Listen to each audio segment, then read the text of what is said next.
Give and take in order to supersize your business. Sharon Horne-Ellstrom here. This idiom comes from horse racing. This is actually a unicorn, but this idiom has its foundation and histories in actually horse racing, old-fashioned horse racing, where the horses would actually drag a load. Smaller horses carried smaller loads and lighter loads. Bigger horses, stronger horses carried heavier loads. I guess to probably make the race more fair, or to compensate for the difference in the sizes of the horses.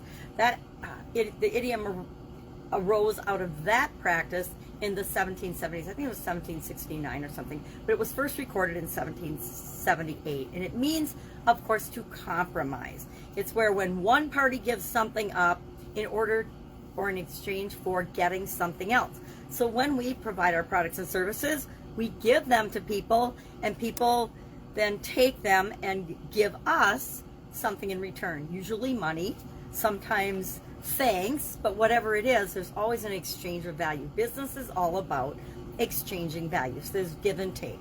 Now this idiom, this expression, give and take, I've had lots of experience with, and anyone who's a parent knows exactly what I'm talking about, or a grandparent. We give instructions and we take the behavior that comes and we deal with it accordingly. The same is true in our businesses. There's give and take involved in everything. And it doesn't mean that we split things down the middle when we're negotiating or compromising on something, but it means in order to get along with other human beings and in order to make our lives and our businesses work, we have got to be willing to communicate, to listen, to share information, to negotiate, to talk about, and to come up with solutions together. Probably all had experience working in or with people who are, it's my way or the highway.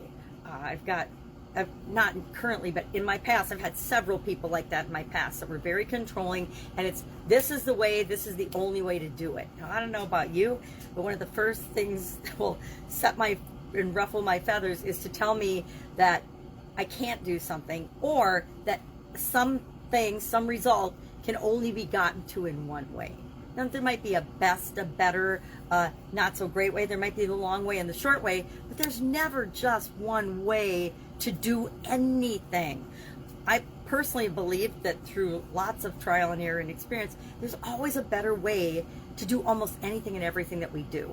There's always going to be someone that is better at something than we are. Unless you're the absolute positive best in the whole wide world, and how would you even know, because we don't have access to all the people in the whole wide world. But we pride ourselves on the things that we're good at, and we build on those strengths. But to think that we are the absolute positive best that will ever be in anything is really a little bit over the top in terms of egotistical versus confidence. And our idioms this month and the topic for our annual challenge is all about confidence. And we need to have confidence. We need to believe in ourselves. We need to communicate what our strengths are and what we're good at for our business, so people will exchange value with us, do business with us, give and take with us. But we also need to balance that with a little bit of humility. Never hurts anyone. So curious what your experience has been with this particular idiom or expression. I've been involved in literally thousands of negotiations in my lifetime and in my career, both in corporate America and in business, real estate negotiations, contract labor negotiations, all types of negotiations, negotiating with my children. My children learned at a very young age how to negotiate with my husband and I to get what they wanted. It was really a little bit frightening, but very admirable. So what experience have you had with this particular idiom, give and take? My personal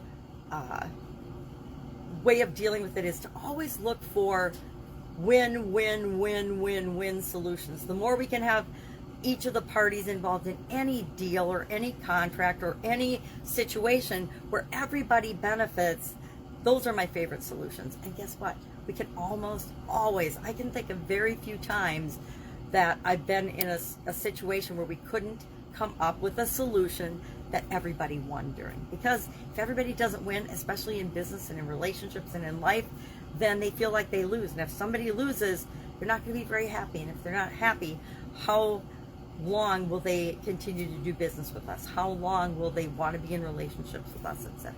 All right, have an awesome day, and I will, of course, be with you tomorrow with another confidence-related idiom.